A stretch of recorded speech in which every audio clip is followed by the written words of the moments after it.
आप जाति से ब्राह्मणी हैं।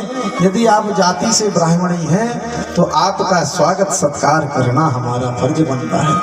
वैसे तो अतिथि देवो भव, हमारे यहाँ यदि कोई आए तो जैसी टूटी फूटी सेवा हमसे बनती है उसकी करना चाहिए। लेकिन आप जाति से ब्राह्मणी हैं तो हम आपकी सेवा करेंगे, आपके जलपान की व्यवस्था करते हैं। अभी आपके स्वागत जलपान की व्यवस्था करते हैं और बिल्कुल आप लाला को आशीर्वाद देने के लिए आई हैं। बिल्कुल लीजिए, आप ही का तो लाला है। माता बहने कहती भी यदि कोई बैठने के लिए आता है तो गोद में दे दी, देखो ये है भैया, ये है बिन्ना। तो आज यशोदा जी ने कहा हाँ आप ही का लाला है, आप जो है लाला को आशीर्वाद दीजिए। और आज पूतना जी की गोद से लाला कहाँ आ गए? आज यशोदा जी की गोद से लाला पूतना जी की गोद में आ गए। पूतना जी ने लाला को लिया और यशोदा जी जो है पंडिताइन के जलपान की व्यवस्था करने में निकल गई। अब जैसे ही जलपान करने की व्यवस्था में लग गई, पूतना जी को मौका मिल गया। पूतना जी वध करने के लिए गई थी। काय के लिए गई थी? वध करने के लिए लाला का। और काय कैसे? अपने स्तनों में जहर को विष को लगा करके गई थी कि हमें मौका मिलेगा, हम लाला को स्तनपान कराएंगे। अपने स्तनों में जहर को लगाया, विष को लगाया और लगा करके गई। पूतना जी को जैसे ही मौका मिला कि यशोदा जी अब अपने कार्यों में लग गई हैं, और पूतना जी को जैसे ही मौका मिला, पूतना जी ने अपना स्तन निकाला और लाला के मुखमंडल में दे दिया। जैसे ही लाला के मुखमंडल में पूतना जी ने अपना स्तन दिया और प्रभु ने सोचा बताओ, हम तो इस पृथ्वी पर दूध दही माखन मिश्री खाने के लिए उतरे थे और शुरुआत जहर से हो रही है। जहर पियो, विष पियो। आज क्या किया? आज प्रभु ने, आज लाला ने भगवान शिव को याद किया कि हे भोलेनाथ अब आप ही आओ। जहर पीने में, विष पीने में तो आप ही एक्सपर्ट हो, माहिर हो, आप ट्रेंड हो, आपने फुल ट्रेनिंग ली है इसकी, हम नहीं जानते जहर पीना। तो आज भोलेनाथ को, भगवान शिव को आज याद किया। जैसे ही शिव जी को याद किया, कैलाश पर्वत पर भूत भावन भोलेनाथ की समाधि टूटी और भोलेनाथ ने कहा आज हमारे नारायण हमको याद कर रहे हैं। तो कैलाश पर्वत को छोड़ करके शिव जी आए और लाला के कंठ में बैठ गए, लाला के गले में बैठ गए। आज हरि और हर एक हो गए। हरि अर्थात नारायण, हर अर्थात भगवान शंकर। तो आज हरि और हर एक हो गए और भगवान शिव जी आए, लाला के कंठ में बैठ गए। पूतना मौसी जितना विष लगा करके आई थी, जितना विष था, जितना जहर था, मेरे भोलेनाथ गट गट गट गट गट गट करके उस जहर को पीने लगे, विष को पीने लगे। जितना विष था मेरे भोलेनाथ पी गए, जितना दूध था मेरे प्रभु पीने लगे। अब बचे क्या? प्राण। प्राण बचे तो धीरे धीरे धीरे धीरे मेरे लाला ने जो है पूतना मौसी के प्राणों को खींचना प्रारंभ कर दिया और प्राणों को खींचने लगे। जैसे ही प्राणों को खींचने लगे तो पूतना जी के लिए कष्ट हुआ, पूतना जी के लिए दुख हुआ, दर्द हुआ। प्राणों को खींचना जैसे ही प्रारंभ हुआ, पूतना जी ने कहा छोड़ लाला, छोड़ छोड़। तो आज इतने कम उम्र का बालक, अभी कितनी उम्र है? लगभग 8 दिन। कितनी? 8 दिन। अष्टमी के दिन जन्म हुआ था और चतुर्दशी के दिन पूतना आई थी। तो 8 और 6 14, लगभग 6 से 8 दिन की उम्र थी अभी लाला की। तो आज लगभग 6-8 दिन का बालक बोल उठा, अरे पूतना मौसी मुझे तो छोड़ना आता नहीं, जिसको मैं पकड़ लूं उसे नहीं छोड़ता। पूतना जी ने कहा छोड़ लाला, छोड़। भगवान ने कहा हम छोड़ दे, जिस भक्त को पकड़ ले हम थोड़ी छोड़ते हैं। भगवान ने नेत्र बंद कर लिए थे क्योंकि राक्षसी थी। भगवान ने सोचा बताओ हम इतना सब कुछ करने के लिए आए और राक्षसों से शुरुआत हो रही है। शुरुआत नेत्र को बंद कर लिए, बाद में प्रभु ने नेत्रों को खोला। जैसे ही पूतना जी लाला को लेकर के घर से बाहर निकली और आकाश मार्ग की ओर उड़ने लगी। जैसे ही आकाश मार्ग छाती से मेरे हरि लिपटे हुए और पूतना जी ने राक्षसी रूप बनाया और आकाश मार्ग में उड़ने लगी। जैसे ही सभी गोप ग्वालों ने ये दृश्य देखा, नीचे से सभी गोप ग्वाले नीचे नीचे जा रहे हैं, ऊपर से पूतना जी जा रही हैं। पूतना जी जा रही थी, पूतना जी गई, आगे बढ़ती गई, नीचे से गोप ग्वाले सब दौड़ते गए। जैसे ही गोप ग्वाले दौड़ते गए, मेरे प्रभु प्राणों को खींचते गए। प्राणों को खींचते जब संपूर्ण प्राणों को मेरे प्रभु ने खींच लिया, पूतना जी का वध हो गया। पूतना जी आकर के जमीन में गिर गई। जैसे ही पूतना जी जमीन में गिरी, सभी गोप ग्वाले पहुंचे तो पूतना जी पड़ी हुई हैं और छाती पर मेरे प्रभु कलरव कर रहे हैं, खेल रहे हैं। पूतना जी का शरीर कैसा था? अन्न गुब कबीराक्षम पुलिनारोह भीषणम। पूतना जी का शरीर बहुत लंबा चौड़ा था। पूतना जी की नाभि कैसे थी? जैसे कोई गहरा कुआं हो और उसमें जल ना हो। पूतना जी की नासिकाएं कैसे थी? जैसे गहरी अंधेरी गुफाएं हों। इतना बड़ा लंबा चौड़ा विशाल का स्वरूप था। 3.5 गव्यू थी और सरल भाषा में 12 मील और सरल भाषा में 18 किलोमीटर लगभग। इतना लंबा चौड़ा शरीर इसका था, पूतना जी का था। अब परीक्षित को शंका हुई। परीक्षित ने कहा, गुरु बाबा सुखदेव जी महाराज, ये बता, जब इतना चौड़ा लंबा शरीर था पूतना जी का, तो आकाश मार्ग से जिस स्थान पर पूतना जी गिरी होंगी, उस स्थान की कितनी जनहानि धनहानि नहीं हुई होगी? सुखदेव जी ने कहा कि ना जनहानि हुई थी ना धनहानि हुई थी। क्यों? क्योंकि नंद बाबा ने जो है नंद उत्सव कितने समय तक चला था? 6 माह, 1 दिन 2 माह, 1 दिन 2 दिन 1 माह नहीं, 6 माह तक जन्मोत्सव चला था लाला का। और 6 माह तक संपूर्ण गोपों की, ग्वालों की, गैयों की व्यवस्था नंद बाबा ने अपने घर भोजन भजन की और चरवन की व्यवस्था करके रखी थी। तो एक भी ग्वाले की मृत्यु नहीं हुई थी, एक भी गाय की मृत्यु नहीं हुई थी, क्योंकि सभी नंद महल में थे। पूतना जी के शरीर बड़ा विशाल शरीर था। नसेनियां लगाई गई, नसेनियां सीढ़ियां लगाई गई और पूतना जी के शरीर के ऊपर से लाला को उतारा गया। लाला के लिए नीचे लाया गया। जैसे ही लाला को नीचे लाए और पूतना जी के शरीर के कई टुकड़े किए गए और दाह संस्कार किया गया। जब पूतना जी के शरीर का दाह संस्कार किया गया तो उस दाह संस्कार के बाद इतनी सुगंध आ रही थी, जो धुआं निकल रहा था उससे बहुत सुगंध आ रही थी। ऐसा क्यों? परीक्षित जी ने कहा, गुरु बाबा, पूतना तो बालकों का वध करने वाली थी। पूतना लोक बाल घाती राक्षी रुद्रासना। पूतना तो बालकों का रुधिर पीने वाली थी, खून पीने वाली थी। फिर इतनी अच्छी सुगंध क्यों आई? सुखदेव जी ने कहा, परीक्षित, मेरे प्रभु का शरीर का स्पर्श पूतना जी के शरीर से हो गया था, इसलिए उस धुएं से सुगंध आ रही थी। जो गति माता यशोदा को मेरे नारायण ने दी, वही गति आज पूतना जी को भी दी। क्यों? क्योंकि स्तनपान किया था, इसलिए माता की गति पूतना जी को दी नारायण ने, मेरे प्रभु ने। दाह संस्कार करके लाला को लेकर के आए। लाला के गोमूत्र से स्नान करवाए गए। गौमूत्र में बहुत ताकत होती है। गौमूत्र जो है वर्तमान समय में शोध चल रहा है, रिसर्च चल रहा है। तो आज ये गौमूत्र में कैंसर जैसी असाध्य बीमारियों के लिए उपचार मिलता है। गौमूत्र में आज वैज्ञानिक लोग भी इसी रिसर्च में लगे हैं, कैंसर जैसी दवाइयों के लिए। तो गौमूत्र से स्नान करवाए गए। अपन क्या देंगे कि अपने भैया बन्ना के गौमूत्र से स्नान करवाओ? तो सबरी क्या पंडित जी तुम कहाँ बता रहे, अगला पगला गए होगा। तो गौमूत्र में बहुत ताकत होती है। छान करके नित्य प्रति ताजा गौमूत्र का यदि सेवन कैंसर युक्त, जिसको कैंसर है वो व्यक्ति करे तो उसको राहत मिलती है। यह पतंजलि आयुर्वेद पीठ का सूत्र है। आयुर्वेद की पुस्तक पढ़ के देखना, उसमें लिखा है। तो लाला के गौमूत्र से स्नान करवाए गए। लाला की नजर उतारी गई कैसे? इसमें लिखा हम अपने मुंह से नहीं कहना है। गोमूत्र स्नापित्वा पुनर्गोवत्सम रक्षा चक्रम सकृता।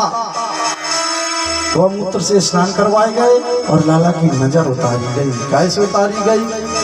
गाय के पूंछ के झोरे से। यदि नजर कैसे उतारना चाहिए? शाम के समय जब गौ माता गौचारण करके लौटती हैं तो किसी लाला लाली को नजर लगी हो, गाय के पूंछ का झोरा पकड़ो और 7 बार ऊपर नीचे घुमा दो प्रभु का नाम लेके, तो नजर नहीं उतर जाती है। गाय के पूंछ के झोरे से नजर उतारी गई। और अपनी नजर कैसे यहाँ उतरा था? मान लो नजर किसकी लगती है सबसे ज्यादा?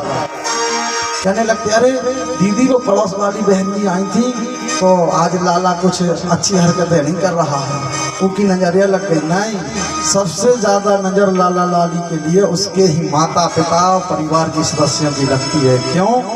क्योंकि सबसे ज्यादा इसमें उसके माता जी पिताजी परिवार के सदस्य करते हैं तो उन्हीं की नजर लगती है। नजर लग जाए तो गाय किसे उतारना चाहिए? गाय के पूंछ के झोरे से। लेकिन जो को ने उतारे गाय भागवत में लिखो इसे को नहीं अपनाओ नहीं, सो बिल्कुल नहीं अपना अपनों भी कोई दिक्कत नहीं है। मान लो अपने तो लाला लाली तो भैया बहन को नजर लग जाए तो क्या हो पता है? आगी बारी अग्नि प्रज्वलित की, इतनो नॉन नमक, इतने लो मिर्चा और कजाने का खा भी कपड़ा पड़ा फाड़ के झाड़ू के भी सब फाड़ फूल के इतना लो नमक मिर्चा धरूजे और सब धरूजे तो अग्नि प्रज्वलित करी और धर दई। सो घूमे हूँ ठाट की बड़ारी की काय को मंत्र है। मंत्र भी बहुत खतरनाक हो, कजरी के डेक्सर के गेल की फलाने की कजाने कहाँ की और सारे की सड़क की लक्ष्मण कुटी रोड की जो रोड की हो तो यहाँ सो घुमा के और धर दें कहाँ आगी में। सो धुआं से जब ठसका लगो सो 1 किलोमीटर तक के पड़ोसी भागे, उन्हें पता चल गया कि भैया नजर लग गई है भाग लो रही मिर्चा जब भी उनकी ठसकी गली सो। तो जो मंत्र है वो तो माताओं बहनों को, जो मंत्र कहाँ लिखो जो हमें आज लोग पता नहीं है। हमने तो जो भागवत जी को मंत्र पढ़ो है, ठीक है तुम्हारों को मंत्र भी ठीक है, कोई दिक्कत नहीं है। अपने अपने अनुसार सब चलो, भागवत का किसी को नहीं अपनाना, नहीं तो गड़बड़ हो जाएगा। तो ये जो है तरीका है। आज भागवत जी में वेदों में जो लिखा है, वेद शास्त्र की बात को यदि हम मानते हैं तो क्या होता है? उनसे उद्धार होता है। आज पूतना जी का उद्धार किया मेरे प्रभु ने, पूतना जी का उद्धार किया। यशोदा जी की गति जो है पूतना जी के लिए दी। अभी मेरे लाला की उम्र धीरे धीरे बढ़ने लगी। आज मेरे प्रभु जो है प्रभु के नामकरण का अवसर आया। ऐसे ही नामकरण का अवसर आया। सक्टासुर नाम का एक राक्षस जो है वो भेजा कंस को। जैसे ही पता चला कि पूतना जैसी राक्षसी का वध हो गया है, कंस की चिंता और बलवती हो गई कि जब पूतना जैसी राक्षसी का वध हो गया है तो अब गड़बड़ाई है। कंस ने एक राक्षस भेजा, बगुले का रूप बना करके आया। मेरे प्रभु पालना में लेटे हुए थे, वो पगला है, वो गया और चोंच से उसने पालने को उठाने की कोशिश की, झूले को उठाने की कोशिश की। मेरे प्रभु ने झूले में से अपना एक पैर ऊपर की ओर किया। जैसे ही बगले के चोंच से मेरे प्रभु के पैर का स्पर्श हुआ, पगला कई 100 योजन दूर गिरा और उसकी मृत्यु हो गई। तो आज उसका भी उद्धार किया। अब जो है राक्षस लोग जब आने लगे, अब नियम बन गया कि लाला के लिए अकेला नहीं छोड़ा जाएगा। लाला के साथ कोई ना कोई जरूर रहेगा, कोई गोपी, कोई ग्वाला, कोई सखा जरूर रहेगा, अकेला नहीं छोड़ते थे। अब जैसे ही धीरे धीरे बड़े हुए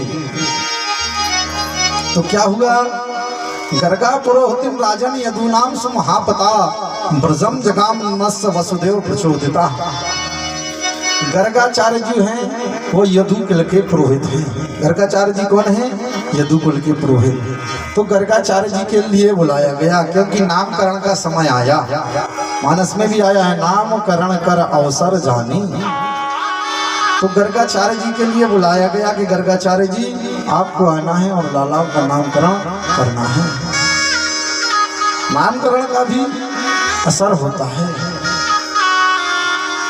ब्राह्मण के बालक का नामकरण 10 दिन में, क्षत्रिय के 15 दिन में, वैश्य के 20 दिन में और अन्यत्र के 1 माह में नामकरण हो जाना चाहिए। क्योंकि नामकरण जो होता है वो जरूरी होता है। पहले कैसे नामकरण होते थे? लाला लाली का जन्म हुआ, हम सभी कहाँ जाते थे? पंडित जी के यहाँ गए। पंडित जी को बताया कि पंडित जी इस समय पे बालक बालिका का जन्म हुआ है। पंडित जी ने पंचांग उठाया। पंचांग किसे कहते हैं? जो 5 अंगों से मिलकर बना होती थी, नक्षत्र घटी योग करण, जो इन 5 चीजों से मिलकर बना उसे पंचांग कहते हैं। आप पहुंचे, पंडित जी के लिए बताया। पंडित जी ने पंचांग उठाया। पंचांग उठाया और देखा कि किस घड़ी में, किस नक्षत्र में, किस घड़ी में, किस नक्षत्र में और किस समय लाला लाली का जन्म हुआ है। तो वो देख करके बताते थे और नामकरण बताते थे कि फलाना नाम का ठिकाना नाम, और 5 नाम लिख के बता देते थे और उसी के अनुसार आप लोग नामकरण करते थे। तो नामकरण का भी समय होता है, हमें अच्छे नामकरण रखना चाहिए। कितने प्यारे पहले कैसे नाम होते थे? मदन मोहन, घनश्याम, मुरारी, गोविंद, गोपाल, राधा माधव, ऐसे नाम होते थे। क्यों? क्योंकि यदि मान लो हम बार बार अपने पुत्र को या भाई को बुलाते हैं तो भगवान के नाम का स्मरण तो होगा। ऐसे होते थे नामकरण। अब तो नामकरण बहुत खतरनाक होता है। अब के नाम तो पता ही नहीं है। मान लो लाला लाली को जन्म भाव और तुरंत कही कि भैया अब मोबाइल पे देखो कि कौन सा नामकरण करने हैं। बालक की फुगा से पूछो, बहन जी से पूछो, जिज्जा से पूछो, जीजी से पूछो, फलाने से पूछो, मोबाइल पे देख रही है। मोबाइल का नाम बता दे।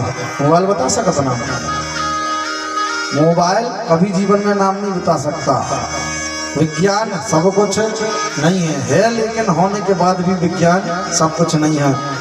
मान लो कोई सब्जी बना दी जाए तो कोई ऐसी मशीन बनी है जो ये बता दे कि कितनी खारी है सब्जी के, कितनी रोनी है, सिवा जीव के। जब तक हम खाएंगे नहीं, जब तक कैसे पता चलेगा कि सब्जी खारी है कि रोनी है? कोई मशीन बनी है तो बता कि खारी है सब्जी के, रोनी है, सिवाय जीव के। तो ये जो है ठीक है, सबका स्थान अपना अपना है। मोबाइल से नामकरण करना गड़बड़ हो जाता है कभी, क्योंकि जब सही दिशा से काम ना हो, शुरुआत से काम ना हो तो सब गड़बड़ हो जाता है। आजकल के नाम कैसे होते? रोनी, मोनी, चिंटू, मिंटू, जैसे कुत्तों के नाम से आदमों के होने लगे।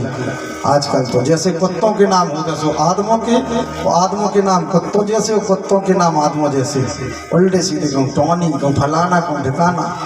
अपन यदि मान लो बुला रहा हूँ तो अपन हमें सोला के जैसे आदमी बुला रहा हूँ, हम तो अपने कुत्ता हम बुला रहे, तो मैं थोड़ी के बुला रहे। तो ये नाम होने लगे आजकल। तो नाम अच्छे रखो, जिस नाम का कोई सार हो, कोई अर्थ निकले। अर्थहीन, व्यर्थहीन नामकरण करने से कोई मतलब नहीं है। यदि नाम अच्छा होगा तो काम अच्छा होगा। अब खुआ जाए पंडित जी को 20 रुपया चढ़ावे पत्रा पे देख के, वो 20 को लगे, अपने मोबाइल में देख लो, फ्री में सुई में नामकरण हो जाए। भाई पंडित जी के जैसे 50 रुपये दक्षिणा देने पर है, शीशे अच्छे मोबाइल पर देख लो। और फिर जब अर्घ विदत है, बाल बच्चों 20 साल का हो, 25 को ब्याह ने होने लगू, 25 के बाद पंडित जी तना पत्रा उठाइए, पुराना पत्रा उठाइए, देखने हैं नाम देखने उस समय को।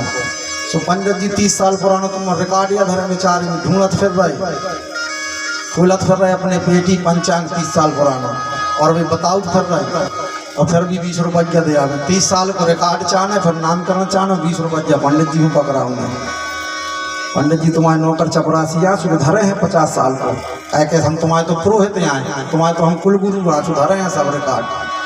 पहले ही जब अच्छे सही तरीके से बालक बालिका का जन्म हो गया तो उस समय यदि सही रख लिया होता तो फिर काय को परेशानी जाती। जब ब्याह में दिक्कत आओ सो कहीं नाम बदल के कर दो पंडित जी को, तो ब्याह नहीं हो रहा। कछु को राशि को नाम न बदलिए, हमें तो करने हैं ब्याह, जहाँ जहाँ सुन ही रहो, 4-5 जगह नहीं मिलूगा। अब ऐसा करो, आप नाम बदल दो, राशि के नाम से कर दो या फलाने नाम से कर दो या ठिकाने नाम से। स्वामी क्या देते तुम जैसो करना उसो करो, हमारी कोई गलती नहीं। तुम्हें जैसो दिखाए सो करो, हम क्या कर लें।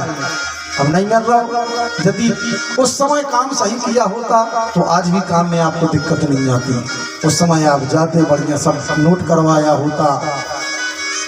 तो ये सब चीजें हैं, ऐसा नहीं है, आदि अनादि काल की चीजें आज भी बनी हुई हैं।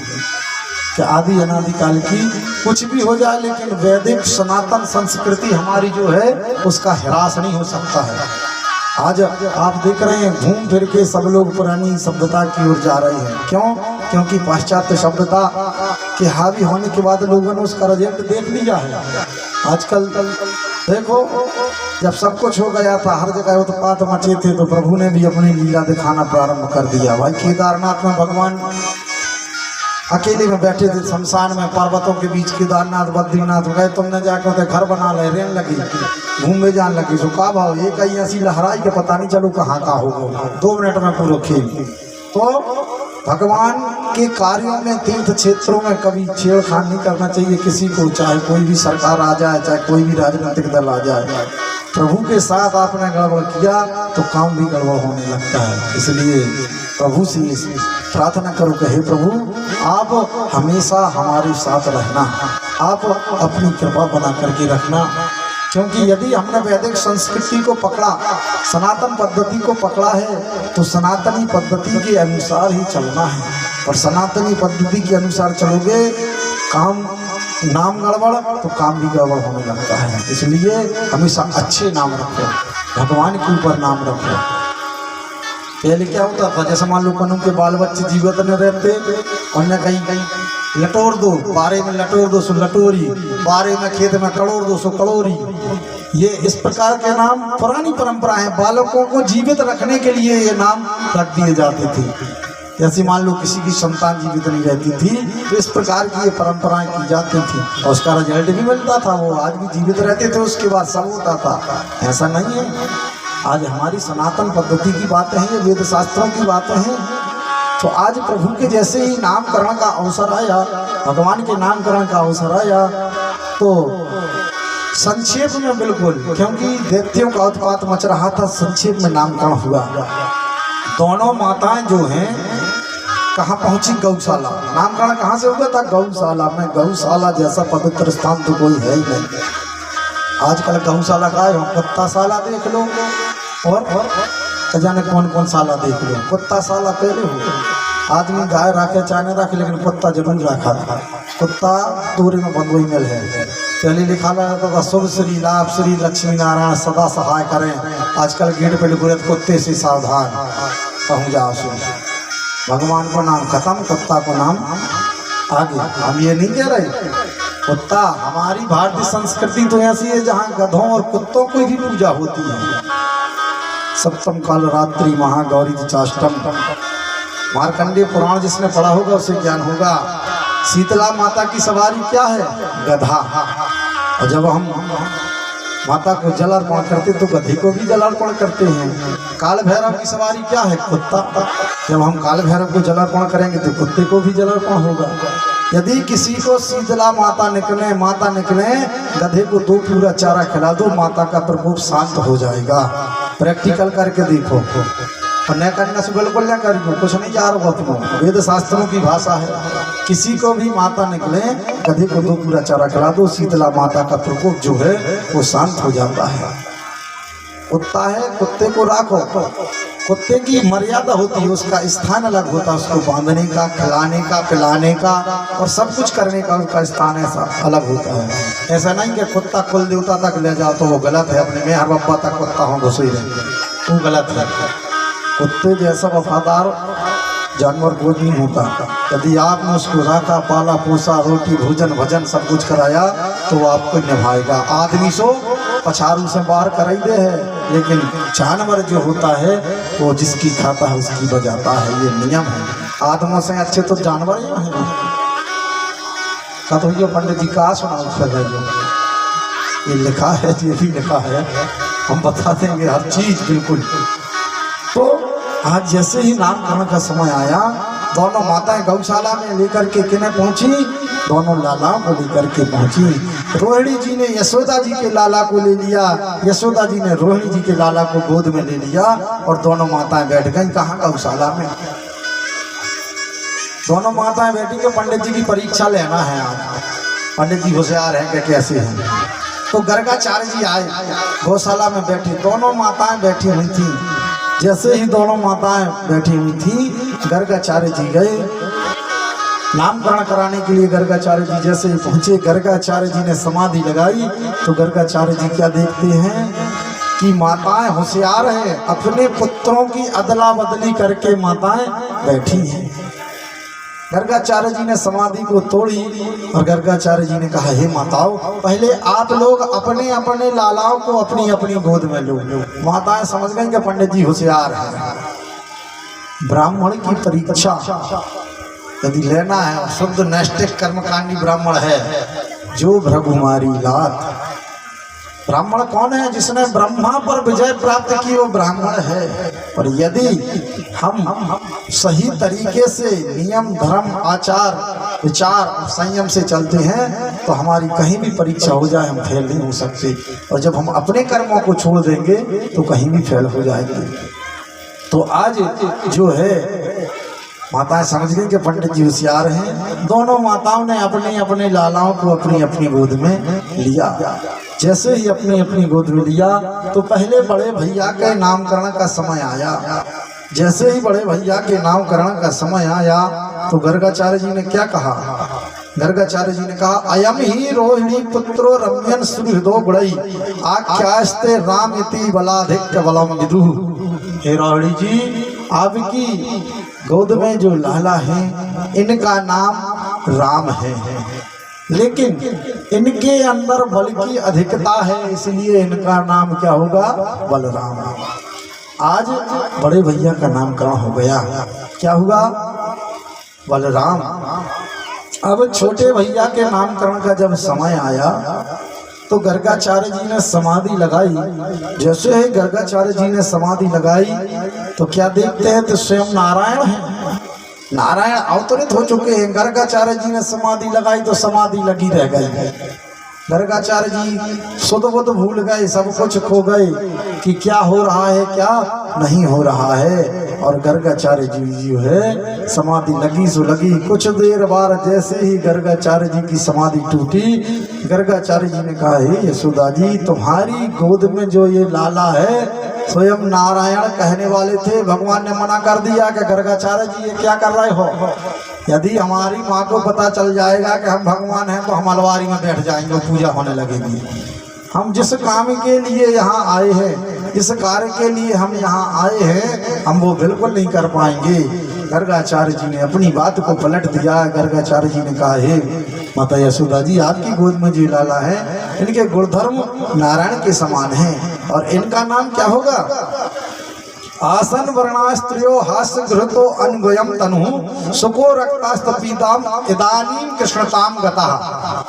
सतयुग द्वापर त्रेता। सतयुग में सफेद, द्वापर में पीला और सतयुग में लाल। सुको रक्तास्त पीतम, लाल पीला और सफेद। द्वापर सतयुग त्रेता, इनमें भगवान का रंग जो होता है, वो कलर जो होता है वो अलग अलग होता है। चूंकि ये कलयुग है इसलिए कृष्णताम गता, भगवान का रंग कलयुग में काला होता है, सांवला होता है, इसलिए मैया आपके लाला का नाम कृष्ण होगा। और क्या होगा? प्रागय बहुनी संतानी नामानी रूपाणी च सदस्यते गुण कर्माणि रूपाणी तान्यम वेदनुजना। वैसे तो इनके कई नाम होंगे, जिस प्रकार के कार्यों को ये करते जाएंगे इनके नाम वैसे बढ़ते जाएंगे। आज बड़े भैया का नाम बलराम और छोटे भैया का नाम कृष्ण हो गया। अभी सभी लोग क्या कहते थे? लाला। और अब क्या हो गया? कृष्ण बलराम। जैसे ही कृष्ण बलराम नाम होगा तो धीरे धीरे प्रभु की उम्र बढ़ने लगी। जैसे ही प्रभु की उम्र बढ़ने लगी तो तृणावत नाम का एक राक्षस आया। आंधी तूफान के साथ प्रभु को उठाने की कोशिश की। तेज आंधी चली, खूब तूफान चला और उसने सोचा कि हम इस आंधी तूफान में उठा ले जाएंगे, लाला को उठा ले जाएंगे और ले जाकर के खेत खलिहानों में फेंक देंगे, वध हो जाएगा। तो जैसे ही लेकर के ले जाने की कोशिश की, मेरे प्रभु ने अपने हाथ का स्पर्श किया, तृणाव्रत का कई दूर जाकर के वध हो गया। आज प्रभु की उम्र धीरे धीरे बढ़ने लगी। घुटवन घुटवन जो है मैया यशोदा के आंगन में मेरे प्रभु चलने लगी। एक दिन की बात है कि मेरे नारायण के लिए चंदा दिख गए, चंदा मामा के दर्शन हो गए अंगना में बाबा के।